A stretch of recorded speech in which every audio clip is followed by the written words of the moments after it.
Shalom, shalom, meus amigos. Tudo bem com vocês? Como está a sua mente? Como está o seu coração?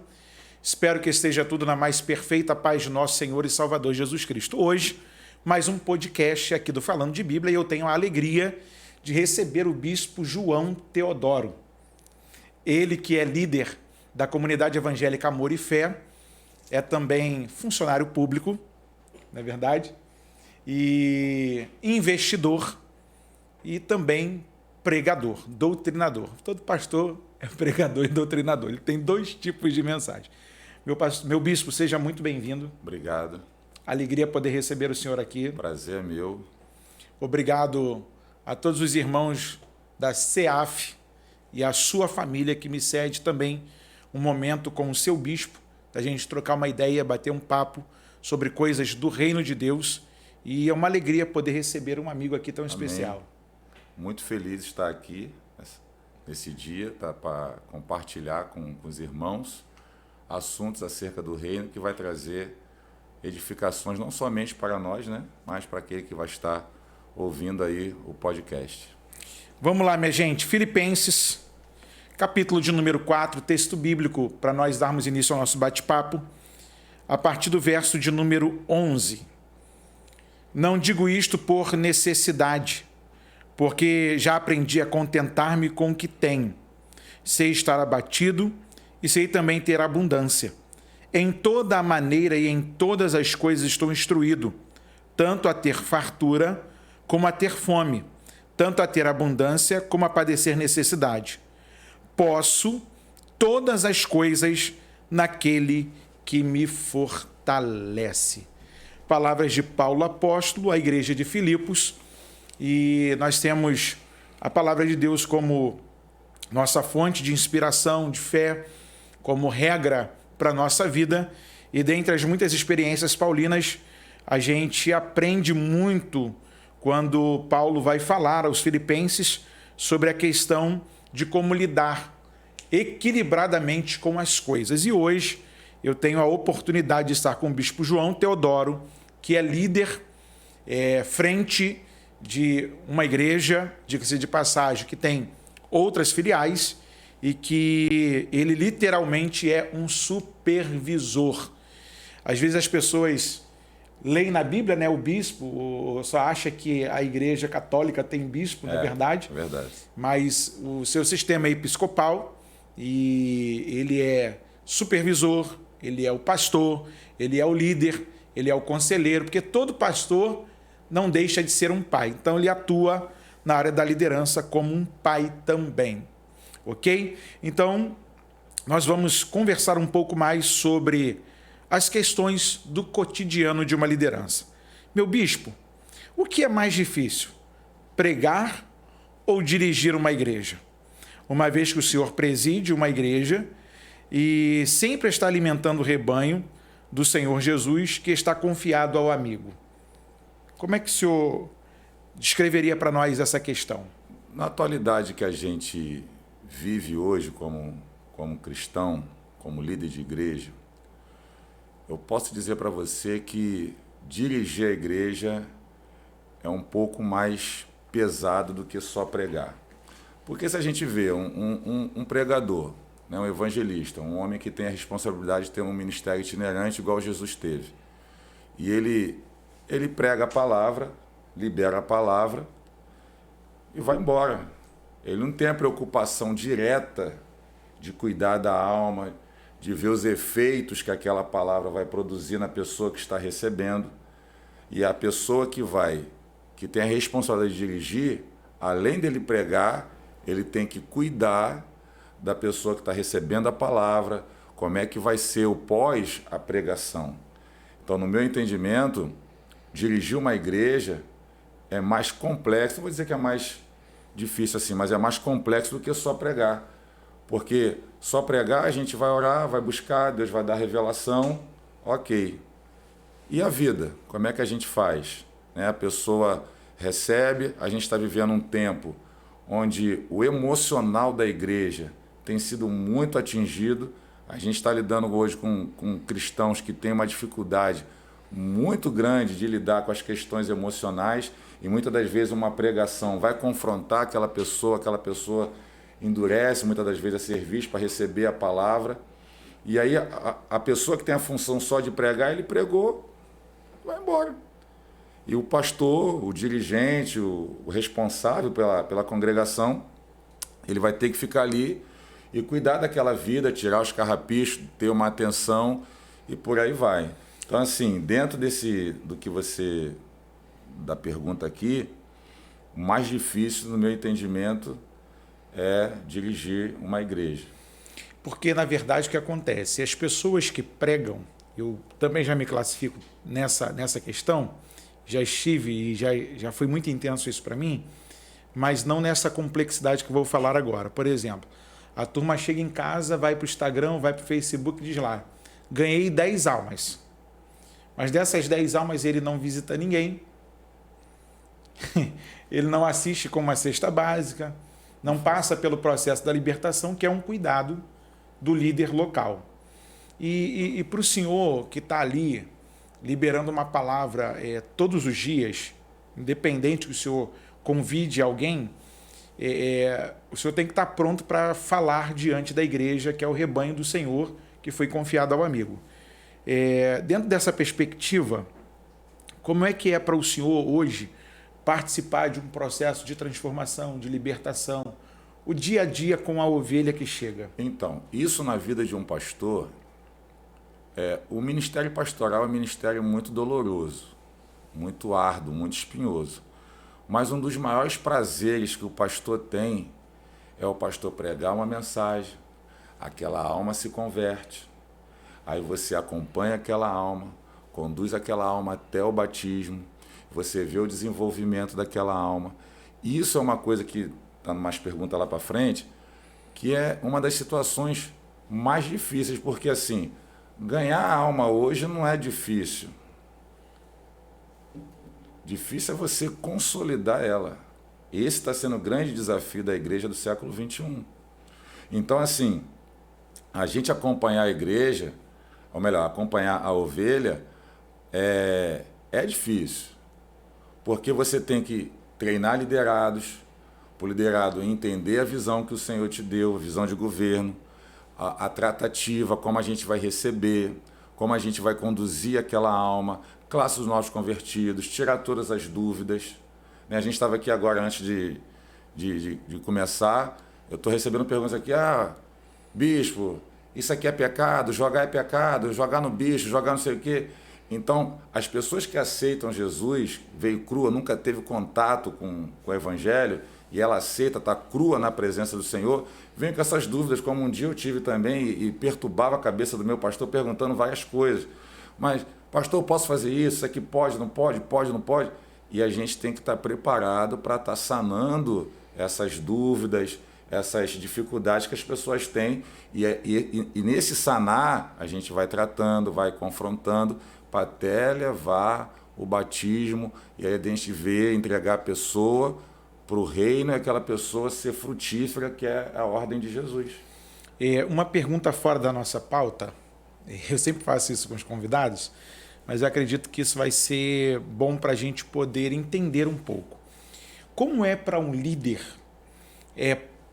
transcorrer a visão que Deus lhe dá para os seus liderados? Qual é o grau dessa dificuldade para um líder passar? Porque tem várias lideranças e lideranças, como também tem vários liderados e liderados. Tem liderados que estão mais abertos a ouvir a voz do seu líder, tem liderados que são resistência, tem pessoas que não querem serem lideradas por ninguém e diz que só Jesus é o seu pastor. E como é que o senhor, hoje, estando de frente para uma igreja e diante de tantas vidas, como o senhor está direto, qual o conselho o senhor deixa para os nossos demais líderes sobre a questão do... Deus te deu uma visão, Deus te deu uma diretriz, Deus te deu uma indicativa e você tem que passar aquilo, implantar, porque as pessoas, elas só até então estão atreladas a ir de pregar o evangelho a toda criatura, mas elas esquecem de ir de fazer discípulos de todas as nações. E eu acredito que fazer discípulo desgasta, dá um trabalho. Como é que o senhor enxerga isso? Então, por exemplo, o nome da minha igreja é Comunidade Evangélica Amor e Fé. Então, existe uma patente espiritual chamada amor e fé, que Deus plantou isso no meu coração. Então, o que eu transmito para o rebanho que o Senhor me confiou? Amar com o amor de Cristo e ter uma fé de conquista. Tanto que quando Deus nos deu a oportunidade de fundar esse ministério, Ele deu uma frase para minha esposa, para a Bispa Fabiana. Comunidade Evangélica Amor e Fé, o lugar onde sua família é amada. Então, como é que nós passamos a visão, eu e minha esposa? Nós temos uma família alicerçada, um casamento alicerçado, um casamento saudável. Temos os nossos filhos debaixo da nossa patente espiritual, amam estar na presença do Senhor, amam a igreja. A minha filha caçula, se você falar assim, hoje a gente não vai para a igreja, você arruma uma briga com ela. Porque ela é, assim, muito Caxias. Meu filho é ministro de louvor da igreja. Então, assim, a gente envolve. E qual é a maneira que a gente faz? Dando exemplo de amor e de fé. E lutando pelas famílias, porque foi uma frase que o Senhor nos deu, lugar onde sua família é amada. Então, nós lutamos pelos casamentos. A gente tem milagres ali de casamentos que estavam em ruínas, arruinados, sem perspectiva nenhuma de restauração. E hoje a gente vê esses casamentos restaurados, frutificando, pessoas que chegaram ali cheias de mazelas, cheias de problemas, né, de ordem espiritual, de ordem emocional, pessoas com depressão, crise de ansiedade, e o recebimento do amor que essas pessoas têm, eles recebem o amor, injeta fé, não, você vai conseguir, você vai conquistar, você vai chegar. Quem falou que você não é amado? Quem te falou que você não é uma pessoa que é amada? E as pessoas recebem esse amor e a gente vê o amor de Deus curando, sarando essas feridas. E a gente vê pessoas que chegou ali totalmente arruinada no seu profissional secular, a sua vida com relação ao seu trabalho, e através da fé você vai conseguir, você vai conquistar, você vai chegar, você vai crescer. E essas pessoas recebem aquela palavra e entendem, não é verdade, eu nasci para isso, Deus me fez assim, a palavra do Senhor fala que eu sou mais do que vencedor, e por aí vai. E a gente vê a pessoa recebendo isso. E o que eu e minha esposa, a Bispa Fabiana, nós fazemos? A gente lidera pelo exemplo. João 13:15. Entendeu? A gente procura dar o exemplo de família. A gente não isenta, porque as pessoas olham muitas das vezes para um casal de pastores e acham que a gente é semi-anjo, né? Semi-deus. É verdade. Acha que na nossa família não tem problema. A gente sempre passa, vira e mexe, a gente sempre fala numa santa ceia ou num culto assim, fala, nossa casa é igual a de vocês aí. Só que a gente aprendeu quem é o dono da nossa casa. E é ele que comanda e a gente vê os frutos disso. Aí a gente entra na segunda pergunta. Falando de oração, eu acredito que muita gente se mostra independente. Eu até acho essa palavra um tanto perigosa, porque elas não colocam a sua vida pautada na oração. Tudo teve um problema, eu vou ligar para o bispo, ele vai orar por mim. Eu vou ligar para uma área que lidera alguma coisa na igreja e eles vão orar por mim, eles transferem. Falando de oração, a igreja hoje está conectada a essa prática ou a desdenha? Como que o amigo avalia essa questão? A gente tem visto hoje a igreja brasileira, a igreja evangélica brasileira, muito imediatista. Quer ver uma coisa que eu fico extremamente irritado? É a pessoa dobra o joelho, ora, levanta, Deus falou comigo. Eu falei assim, não é que Deus faz assim? Mas não é o método, isso é a exceção. A regra é você orar, ora, espera, Deus vai responder.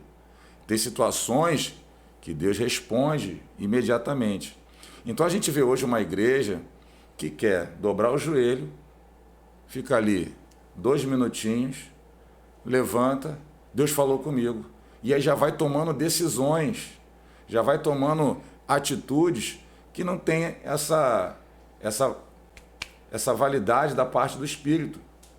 Então, por exemplo, ano passado a gente fez um propósito, 100 dias de oração ininterruptos na igreja. Eu lembro. Do aniversário de São Gonçalo até o dia 31 de dezembro. Paulo, o máximo que deu foi 20 pessoas. E a gente tem uma membresia de quase 500 pessoas. A igreja não quer orar. A igreja prefere fazer o propósito da água em cima da televisão, o propósito da caneta ungida, da vassoura ungida, do que você ganhar na oração. É uma prática que os nossos antepassados, homens e mulheres de Deus que vieram antes da gente, nos ensinaram. E é uma das práticas que mais traz relevância na vida do crente. E o crente não quer orar, o crente não quer ter essa vida, esse contato direto com Deus através da oração. Deus fala de diversas formas? Fala. Mas o método relacional que nós temos é a oração. É você se relacionar com o Espírito Santo, você falar com Deus. E a gente tem visto hoje, tem pastor que não ora. Essa vai dar corte, Daniel. Gente, eu fico apavorado. Assim, eu tive uma pessoa debaixo da minha tutela um tempo e... Não ora ou não gosta de orar ou não tem prática? Porque tem isso também, que pelo menos se o cara diz para mim vou melhorar. Não tem a prática da oração. Orar, eu acredito que ore. Mas quando a gente fala assim, que tem pastor que não ora, sim. Porque assim, como é que nós vamos resolver um problema? Como é que nós vamos ter respostas acerca do reino para a nossa congregação? A gente tem que aprender a movimentar o povo. E como é que a gente movimenta o povo? Através da oração. Vamos orar, vamos buscar, vamos falar com Deus. E eu não vi esse movimento nesse pastor. Eu falava assim, meu filho, você já percebeu que você não gosta de orar. Você não tem a prática de oração. E se tem uma coisa que o povo se alegra, é quando o pastor vai para a oração. Sim. Quando o pastor está ali. Então, assim, dos 100 dias, eu só faltei um dia porque eu passei mal. Fui para o hospital. Fui para o hospital, mas lá no hospital estava ligado no telefone. Eu estou aqui com vocês, estou em espírito aqui. Puxa a oração aí.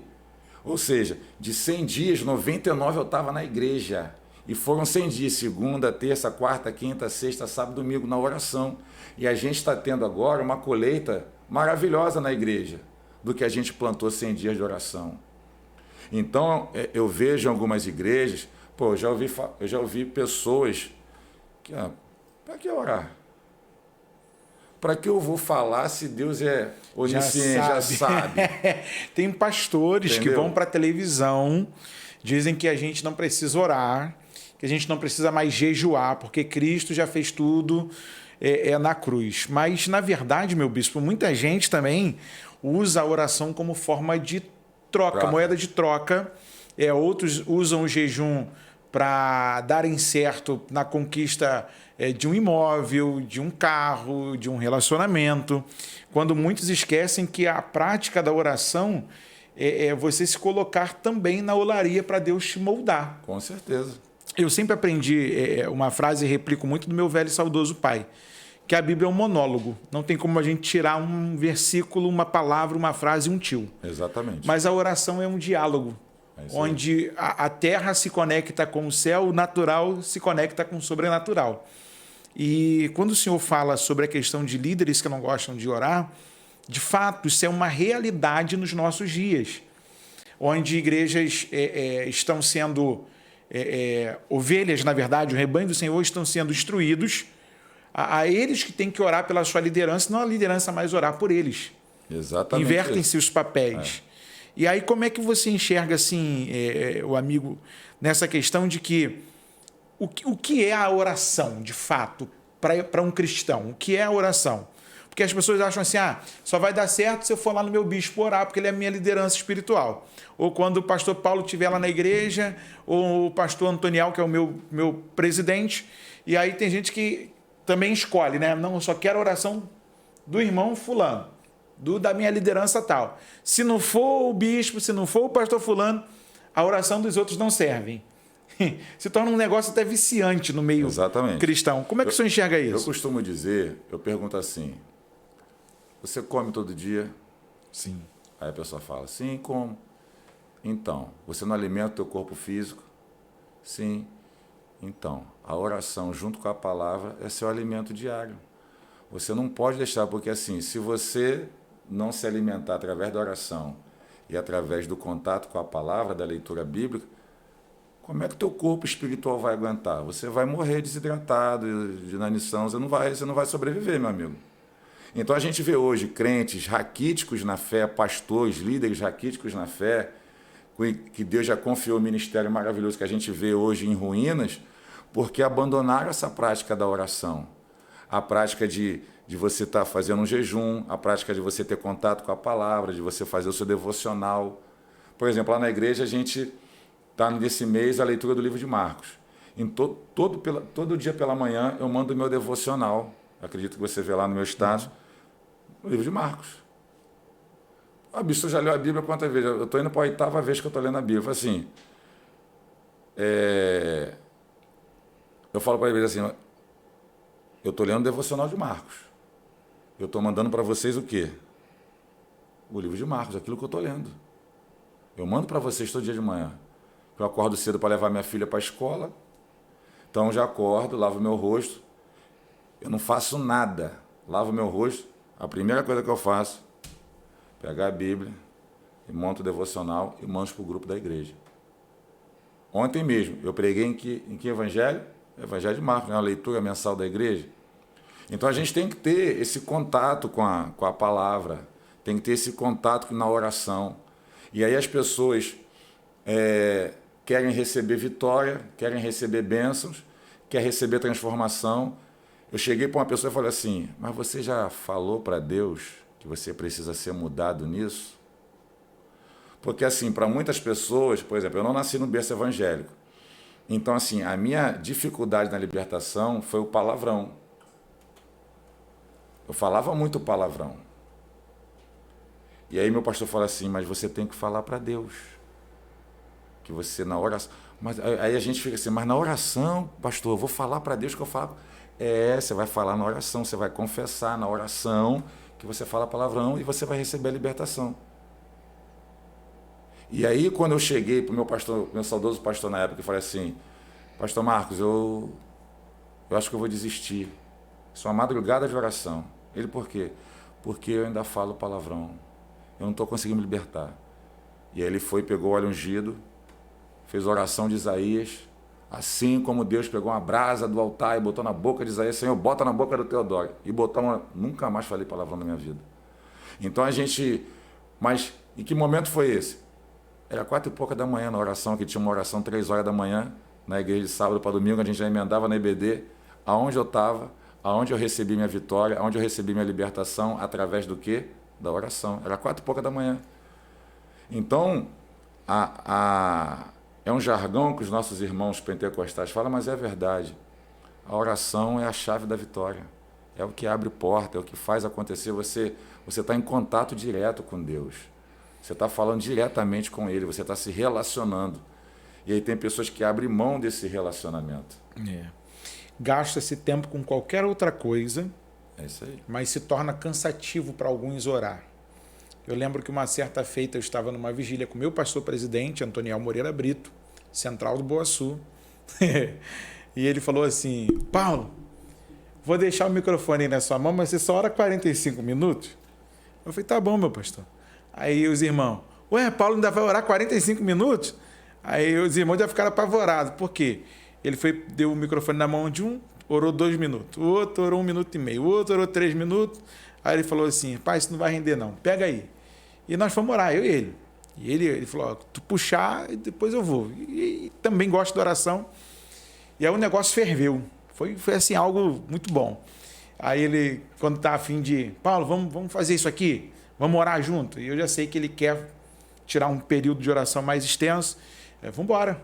Aí ele fala assim para lá na igreja algumas vezes, quer orar? Chama o Paulo. Aí ele falou, Roseli, ora assim em casa? Ah, pastor, Tem dia que eu vou dormir e deixo ele orando. Porque Paulo se empolga. Eu falei, gente, desde pequeno sempre ouvi o meu pai falando, você quer conversar algo para resolver, fecha teu quarto, vai falar com Deus. Vai lá, faz o seu desabafo, faz a sua entrega e deixa o seu coração descansar no Senhor. Lá em casa a gente tem propósito de orações e também tem culto doméstico, né, que a gente faz. E eu oro com meus filhos e aí a minha filha fala assim, tem um dia que eu orei, estava orando. Aí quando a gente acabou de orar, ela, papai, pelo amor de Deus, meu joelho está doendo. O senhor está aí mais de 40 minutos. Eu já não sabia mais o que fazer, se eu dava glória, se eu dava aleluia. E hoje, a minha filha caçula, ela é a coluna de oração da casa. A minha filha, ela tem 13 anos, ela tem um mistério com Deus, no sentido de maravilha. Ela ora assim, Senhor, eu quero desfrutar disso daqui.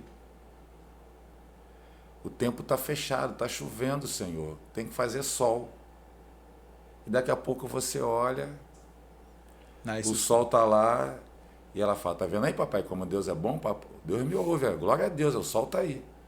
Então, eu passo isso para os meus filhos, a escola da oração.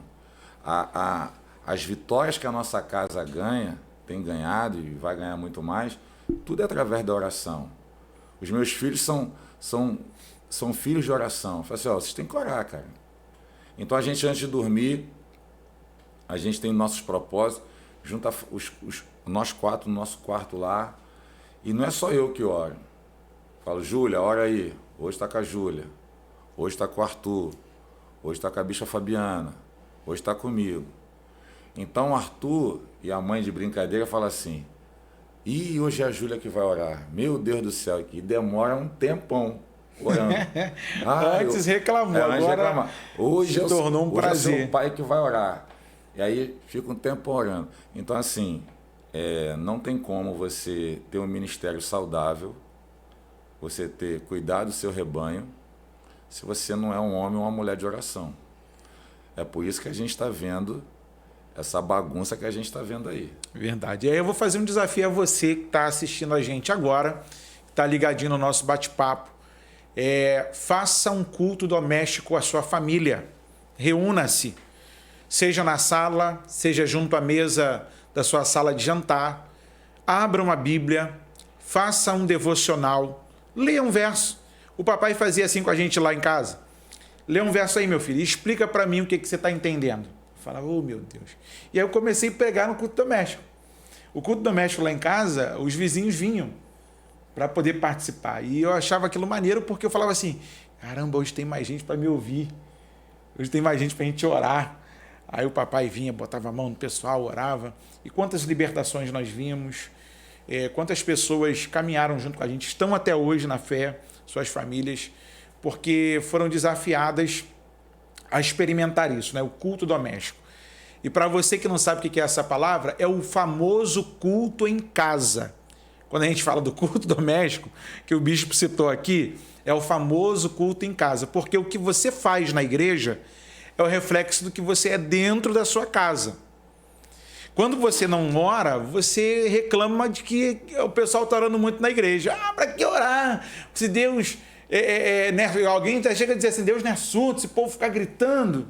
Não é verdade? E a gente, irmão, quando está diante de Deus, não tem como não se empolgar diante de um Pai que é tão gracioso. E eu estou hoje na entrevista aqui com o bispo João Teodoro, com uma grande alegria de recebê-lo aqui hoje pela primeira vez no Falando de Bíblia e poder também desfrutar dessas experiências aqui que o nosso bispo tem vivido. Eu conheço de pouco tempo, mas parece que é de longa data. É verdade. Uma testificação maravilhosa. Nossa conexão é o céu. Eu sou grato a Deus por ter esse momento aqui de privilégio de poder compartilhar um pouco desta amizade, das experiências que ele tem vivido lá no seu ministério, aqui com vocês no Falando de Bíblia. Terceira pergunta, qual é o papel da igreja no mundo e quais são os desafios que ela enfrenta? Paulo, assim, na verdade, a igreja ela tem vários papéis, né? mas o principal papel é o resgate. Sim. É o resgatar. E é algo que a gente não está tendo muito sucesso nessa área aí do resgate. Porque a gente está confundindo as coisas. A gente está preocupado mais com técnicas, com alegorias, do que com aquilo que Jesus deixou. E de fazer discípulos. Olha quantos obreiros doentes está na seara. Olha quantos obreiros que não frutificam, são toco seco em suas igrejas. Eu já tive a oportunidade de morar no Amazonas, já tive a oportunidade de morar no Rio Grande do Sul, sabe? Estava de férias agora na cidade de Natal com a minha esposa e fiquei apavorado, que eu contei 19 igrejas na cidade de Natal. Por onde eu passei, eu contei 19 igrejas. E você vê a evangelização muito fraca. A pessoa não fala. Hoje o crente tem medo.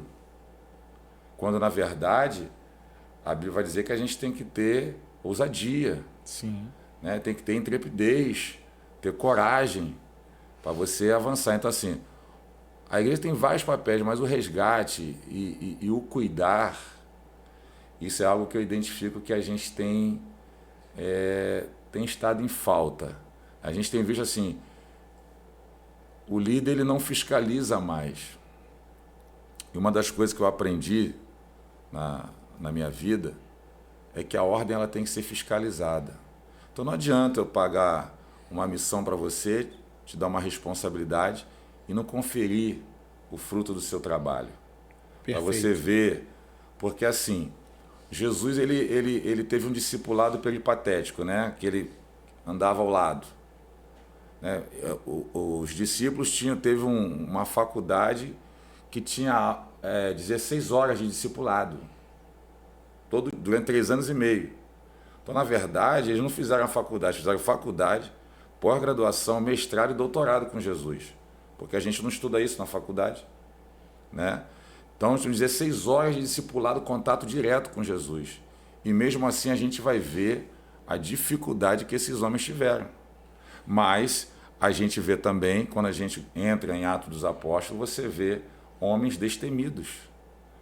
Homens que não tinham medo do chicote, da prisão, da cadeia, porque eles entendiam o valor de uma alma. E onde a igreja está errando hoje? A igreja está perdendo esse sentido de valor de uma alma.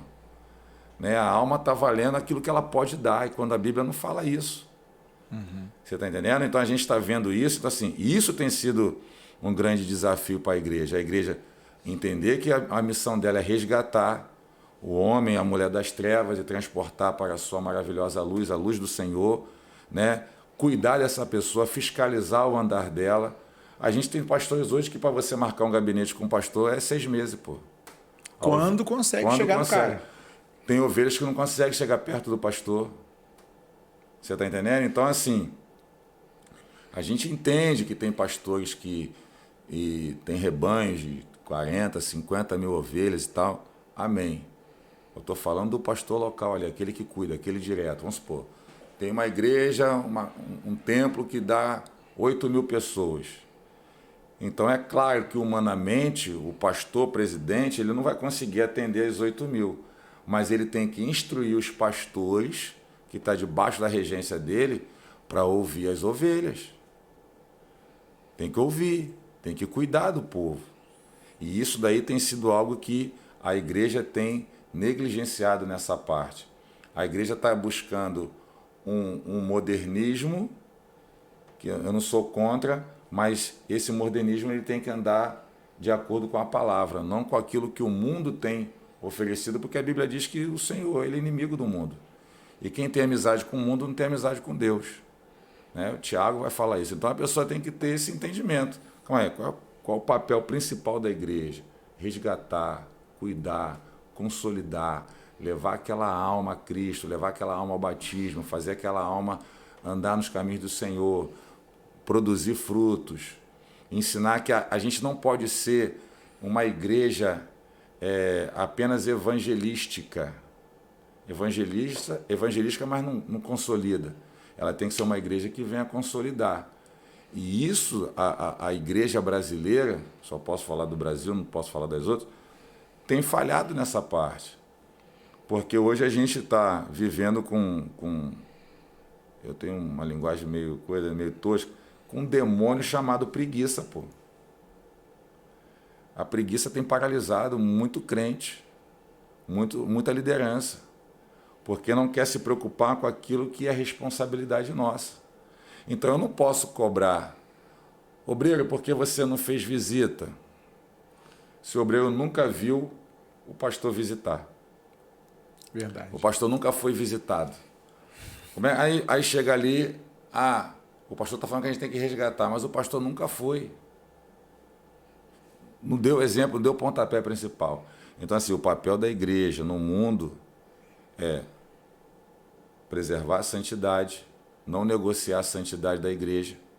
E a gente tem visto muita igreja com seu vestido sujo, porque está negociando algo que é inegociável, que é a santidade da igreja.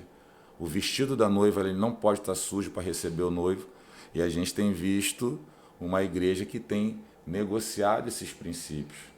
E isso daí tem trazido grandes problemas para a igreja atual, relevante, que a gente vive nos dias de hoje. Eu não sei se o senhor vai lembrar, mas na nossa cidade aqui, a gente fala direto do Rio de Janeiro, em São Gonçalo. Estou aqui na produtora Estúdio D, e hoje quem está no som e imagem é meu amigo Daniel Martins. E depois dos Gideões Missionários, tentaram levantar um outro congresso de missões, né, aqui na nossa cidade. Mas você não via uma declaração de que quantos missionários eles enviavam para o campo. E quantos sustentavam, né? Quantos sustentavam. Aí a gente via muita missão Cairóis, com o falecido pastor Valdemar, que hoje é o pastor Joãozinho, aqui da Assembleia de Deus de Mutuá, que está de frente. E por sinal, uma bênção. Está fazendo um grande trabalho. Maravilhoso. E, assim, a turma fala muito de um discurso que muitas vezes eles não praticam. Né? É o que eu falei para você do exemplo. Do exemplo. E eu lembro que a gente conversava uns dias atrás sobre uma figura saudosa na nossa cidade, diga-se de passagem, de uma saudosa memória assim, elevada, que era o pastor Mauro Israel Moreira, que era um baita líder na nossa cidade e que, mesmo tendo um rebanho tão expressivo, ele conseguiu o nome de todas as ovelhas. Eu tenho isso como exemplo. Eu sei o nome de todas as minhas ovelhas. Eu conversava com o senhor e o senhor falava assim, rapaz, se um dia Deus me der a oportunidade de chegar a número tal, eu quero fazer igual o exemplo do pastorzão lá. Falei contigo naquele dia, né? A gente saber quem é a ovelha que Deus nos confiou. E isso falta em algumas lideranças. Vou te contar algo interessante. Quando eu era presbítero, e Deus nos deu a honra de conseguir um número maior do que a matriz para batizar. E um diácono percebeu que o nosso saudoso pastor ele não sabia o nome das ovelhas. E aí, quando chegou as minhas, da congregação, ele permitiu que eu batizasse. Ele falou assim, presbítero, o senhor chamou todas pelo nome. E o nosso pastor perguntava, qual é o seu nome mesmo? Eu falei assim, pô, varão, mas na matriz é 1.000 e poucas pessoas. Ele, não, mas o senhor sabe o nome de todos os irmãos aqui da igreja também, da matriz também. Eu falei, mas eu estou aqui há 16 anos, pô. Nasci aqui, tem que saber. Então, assim, aquilo ali mexeu comigo e faz eu me dedicar a saber o nome das minhas ovelhas. Eu chamo todas pelo nome. Qual é o seu nome? E olha que tem ovelha que tem nome estranho. Né? Tem, aqui em São Gonçalo é cada um nome. Tem um nome. E eu chamo. Das galáxias. E às vezes eu estou pregando e. Né, fulano? Eu chamo assim a pessoa. Igual ontem, uma filha espiritual fez gabinete com a gente semana passada para se membrar da igreja. Ontem mesmo na pregação eu já falei o nome dela do púlpito. Ela. Aí comentou com a irmã do lado. Já gravou meu nome. É porque as pessoas, elas comumente são apelidadas, né? Em muitos lugares, quando alguém chega e fala assim, a esposa do bispo está aqui. Não, a esposa do bispo tem nome. É verdade. Eu quando vou... As poucas vezes que eu fui lá, agora nesse pouco tempo que a gente tem se aproximado, o carinho, a forma que o senhor trata o rebanho do senhor, tratou comigo e com a Roseli. E a Roseli fica assim, ó, aprende aí, hein? Aí eu falei, pô, eu tô de olho. Aí ela falou assim, aprende aí, ó. Aí eu falo assim, ai meu Deus. Aí ela, ó, coisa boa a gente copia. Eu falei, tá bom. É isso aí mesmo. Aí eu fico olhando assim e falo, ó, menina, calma aí. Eu sempre falo isso, que copiar não é pecado. O problema é quando você, assim, meu bispo, dentro desse afã que a gente tem conversado sobre esse desafio da igreja, a gente não tem feito discípulos. Isso é um problema. Porque, tipo assim, sabe o que eu admiro na Igreja Universal?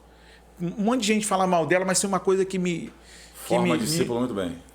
Os camaradas até falam igual o jeito da mão do bispo. Até o jeito da mão dele. Amém, pessoal. Daniel adora quando eu faço isso. Amém, prepara o seu copo com água. Ninguém pode falar que o cara não forma. O cara forma discípulo. O cara forma discípulo. Quem tem feito isso também é o missionário R.R. Soares e o João Ribe Palharim. Da mesma linha. E aí a turma, ele quando você ouve, por exemplo, Joaquim Neto, se você fechar o olho, você pensa que é João Ribe Palharim falando. Porque até a tonalidade de voz, o jeito de pregar deles, por estar convivendo sempre... Eu tenho meu filho ministerial lá, o pastor Rafael. O pastor Glauber. O pastor Rafael é o segundo vice da igreja. Quando as pessoas assim, prega igual bispo. Porque ele fala assim, meu filho, você tem que andar na minha pegada. Discípulo é aquele que anda na pegada. Então as pessoas falam assim, dos pastores que o pastor Marcos consagrou, o senhor é o que mais parece com ele. Mas por quê? Porque eu era atento aos ensinamentos dele. Hoje eu sou filho do apóstolo Robert Amorim. Aí as pessoas falam assim, meu apóstolo ele prega botando versículo no data show. Uhum. Aí um filho fala assim, bispo, o senhor é terrível. Eu falei, por quê? O senhor já está pregando igual o apóstolo, o senhor já está botando os versículos. Falei, cara, ele é meu pai espiritual, a gente tem que andar na mesma pegada. E poucos são que se preocupam com isso, né? Você está entendendo?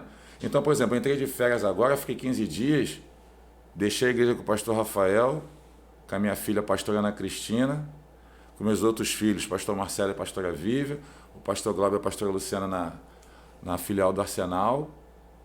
Quando eu voltei, tudo no mesmo lugar, sem invenções, né? Sem esse espírito de rebelião, nada. Do mesmo jeito. Por quê? Porque são filhos. Verdade. Sabe? Segue o caminho. Compreenderam a visão. Isso aí. Exatamente isso. Quarta pergunta. Muita gente fala mal da teologia. Será que realmente a teologia faz mal? Ou quem fala mal não entendeu o valor que ela tem? Quem fala mal é que não entendeu o valor que ela tem, pô. A teologia é uma base fundamental para a igreja. A gente na igreja tem o maior seminário bíblico do mundo, que é a Escola Bíblica Dominical. Meu pastor fala assim, crente que não vai para a escola dominical é crente fraco. E é verdade. Não tem contato com a palavra.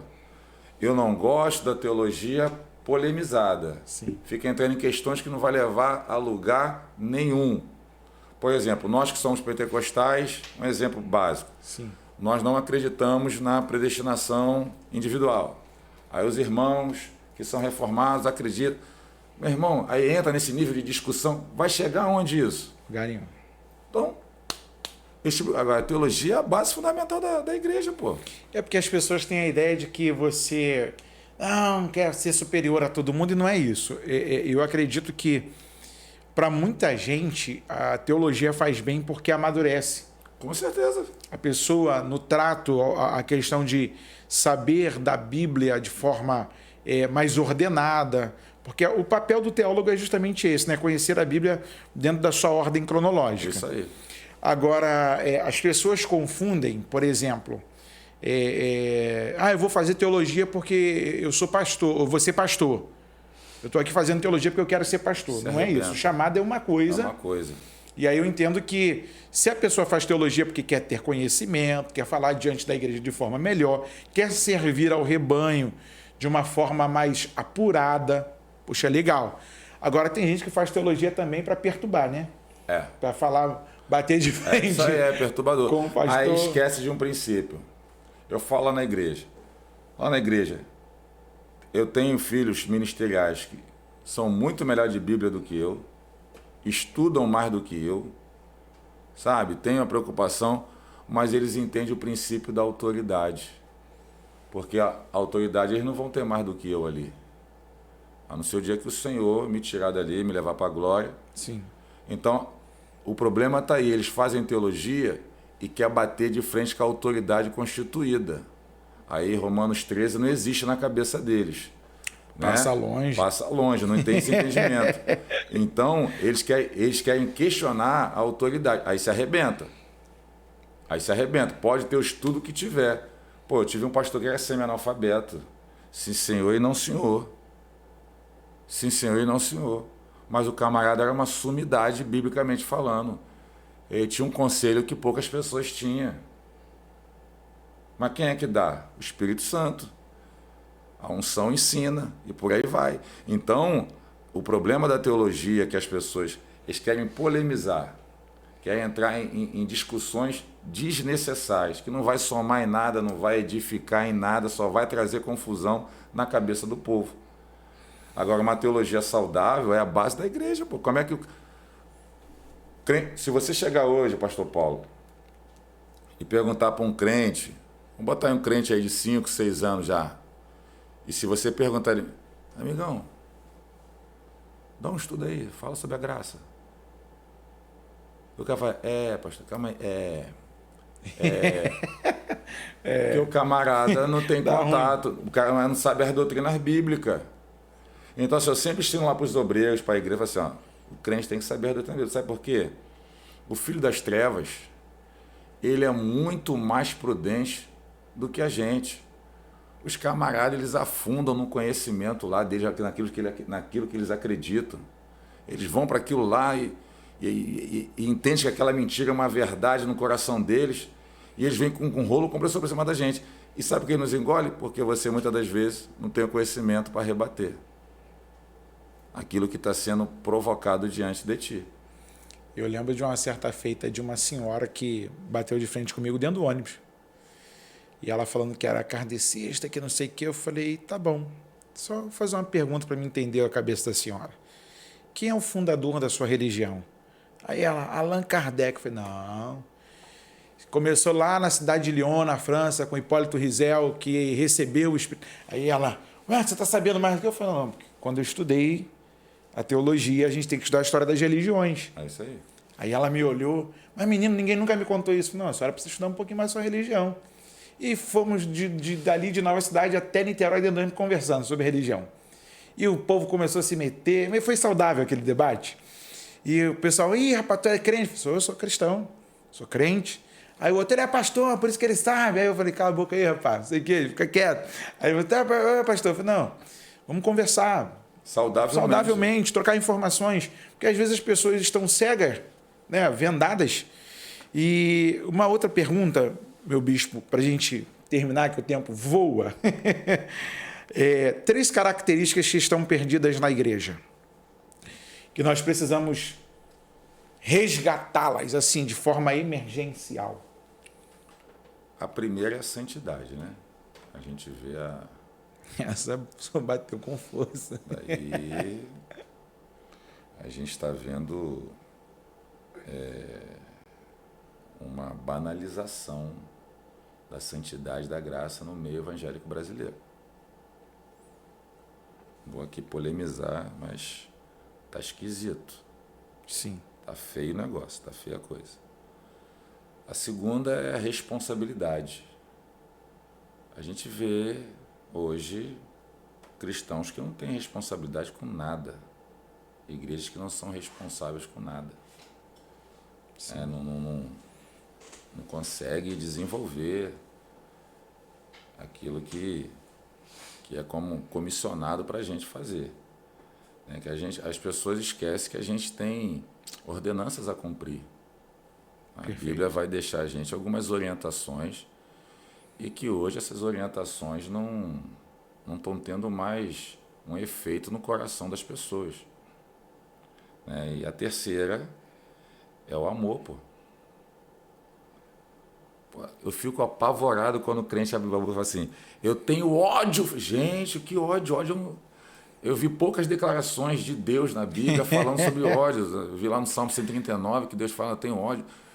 Mas o ódio que Deus fala é com relação à punição de Satanás, do inimigo. Tá? Eu falei, gente, a gente é amor, pô. Deus é amor. Então, assim, a santidade, a responsabilidade e o amor são coisas que a gente tem visto muito pouco hoje em dia na igreja brasileira. A gente não está vendo mais o cristão, o líder, com a responsabilidade com o reino de Deus. A gente não está vendo mais o líder repreendendo uma má postura que fere a santidade, né? A gente está vendo pessoas que tá aplaudindo e tomou um tiro na cabeça, estava roubando. Falei, não, naquela coisa, bandido bom é bandido morto. Falei, não, meu irmão, bandido bom é bandido vivo e convertido na presença do Senhor. Sim. Você está entendendo? Ah, é uma prostituta. Não, mas uma prostituta que Deus vai pegar ela e vai converter, e de mulher samaritana vai ser uma evangelista. Então a gente está julgando muito, a gente está punindo muito, e sem ter esse martelo de juiz na nossa mão, pô. Verdade. Você está entendendo? Então, assim, a santidade banalizada. Crente não tem responsabilidade. Crente não cumpre horário. Crente não honra a palavra. Crente não tem responsabilidade com o ministério que foi confiado. Tá uma bagunça. E a gente tem visto o quê? A ausência do amor no coração de muitos cristãos. A pessoa que se afasta. Eu gosto muito daquele texto de 2 Pedro 2, 20 e 21, que fala assim, era melhor não ter conhecido. Que o cachorro volta ao vômito e a porca aos pastores de lama. Pô, era melhor não ter conhecido. Porque a pessoa, a gente vê, eu vou usar a frase aqui do nosso amigo, o pastor Albert Ferreira, que ele fala que o filho pródigo saiu pela herança, mas voltou pela paternidade. Ele viu o amor, ele entendeu o amor do pai. Então nós, como igreja, essas três características têm que voltar de forma assim, não é nem emergencial não, é caráter urgentíssimo. Tem que ser Você falou agora uma palavra técnica do meio do direito, urgência urgentíssima, ou seja, já, pode protelar. É isso aí, não pode. Porque a gente tem visto isso, uma banalização. A gente vê coisas que a gente aprendeu lá atrás com os nossos antepassados, homens e mulheres de Deus, que era pecado, que continua sendo pecado, mas na boca de muitos pastores, na boca de muitos líderes, na boca de muitos pregadores, evangelistas, deixou de ser pecado. E tem uma galera que acredita nisso. E são situações, nós não somos o dono da verdade, mas a Bíblia nos dá parâmetro que quando chegar naquele grande dia, pode dar ruim. Que vai ter que prestar contas do rebanho do Senhor. É isso aquilo aí. Que não é dele. Pode dar ruim. Gente, esse é o Bispo João Teodoro, líder da comunidade evangélica Amor e Fé, aqui em São Gonçalo. E eu tenho a alegria de recebê-lo aqui no Falando de Bíblia, a primeira de muitas vezes que a gente vai... Nome de Jesus. estar aqui juntos. Muito obrigado, meu bispo. Qual é a sua palavra de consideração aí final, mensagem para os nossos internautas? Eu quero dizer que esse canal é uma bênção. Desde o dia que eu tive o prazer de conhecer o pastor Paulo Nascimento, quero mandar um beijo para o pastor Albert, que foi o canal de conhecer esse grande homem de Deus. A testificação no Espírito, né? Parece que a gente se conhece há mais de 50 anos. E quero dizer que esse canal lá, os jovens da igreja acompanha, desde o dia que o senhor foi lá, o pessoal do ministério acompanha, e tem sido uma bênção, né? Que traz assuntos relevantes. O pastor Paulo tem uns debates muito legal, que edifica a vida, né? Tira a dúvida de muitas pessoas que acessam o canal. E eu quero louvar a Deus pela vida do pastor Paulo, por ter sido sensível a esse comando do Espírito, né? Que te deu essa... É que eu sempre falo na igreja, te deu essa ideia, e é uma ideia muito boa. E louvar a Deus por essa oportunidade. Quero dizer que isso aqui, hoje, é o cumprimento de uma profecia que eu recebi em 2002. Eu era novo convertido, tinha um culto no meu trabalho e o pastor José Carlos Natividade, no culto, ele falou assim: Teodoro, o mistério de Deus é tão grande na tua vida que até na televisão você vai aparecer. Então a gente vê que aquilo que Deus fala, Ele cumpre. Eu estar hoje aqui é o cumprimento de uma promessa, né, onde Deus está usando a sua vida para isso. Se você foi sensível ao Espírito para nos convidar. E quero mandar um beijo, um abraço para meus filhos da comunidade evangélica Amor e Fé, no Jockey, no Arsenal. Quero dizer que eu amo vocês, vocês moram no meu coração. Mandar um beijo para minha esposa, a Bispa Fabiana, para meus filhos, Arthur e Júlia. Papai ama vocês e muito obrigado.